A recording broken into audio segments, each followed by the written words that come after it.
దేవరకొండ తాలూకా చేనేత కార్మికుల సహకార సంఘం ఎన్నికల నోటిఫికేషన్ను ఎన్నికల అధికారి నామభాస్కర్ కార్యాలయంలో సోమవారం నాడు విడుదల చేశారు. జూలై 2, 3, 4 తేదీలలో నామినేషన్ స్వీకరణ, 5న స్క్రూతేను, 6న ఉపసంహరణ, ఎన్నికల గుర్తుల కేటాయింపు, 10వ తేదీన ఎన్నికలు నిర్వహిస్తామని ఎన్నికల అధికారి తెలిపారు. దేవరకొండ తాలూకా చేనేత కార్మికుల సహకార సంఘం ఎన్నికల నోటిఫికేషన్ను ఎన్నికల అధికారి నామా భాస్కర్ కార్యాలయంలో సోమవారం విడుదల చేశారు. జూలై 2, 3, 4 తేదీలలో నామినేషన్స్ స్వీకరణ, 5వ తేదీన 6వ తేదీ ఉపసంహరణ, ఎన్నికల గుర్తులు కేటాయింపు, 10వ తేదీన ఎన్నికలు నిర్వహిస్తామని ఎన్నికల అధికారి తెలిపారు. మధ్యాహ్నం ఎన్నికల ఫలితాలు ప్రకటిస్తామని తెలిపారు.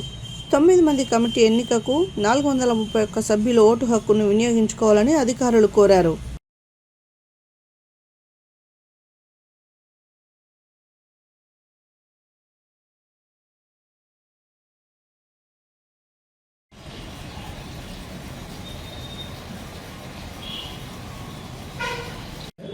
ఎన్నికల అధికారి దేవరకొండ చేనేత సహకార సంఘానికి ఎన్నికల నిర్వహణకు గాను స్టేట్ ఎలక్షన్ అథారిటీ వాళ్ళు 23వ తారీఖున ఉత్తర్వులు ఎన్నికల నిర్వహణ ప్రొసీడింగ్స్ ఇవ్వడం జరిగింది.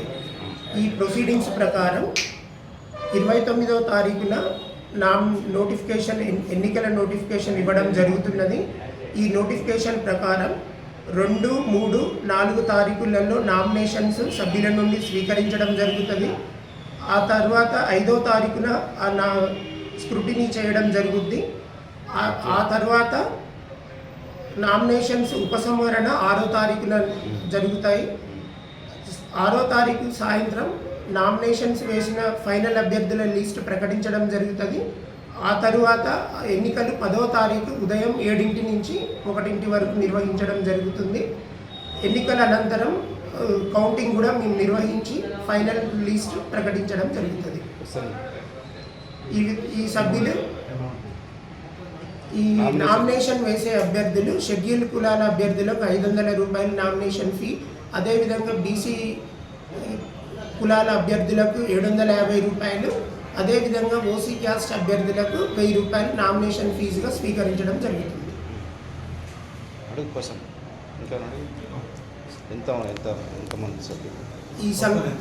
ఈ సంఘంలో 431 మంది సభ్యులు ఉన్నారు.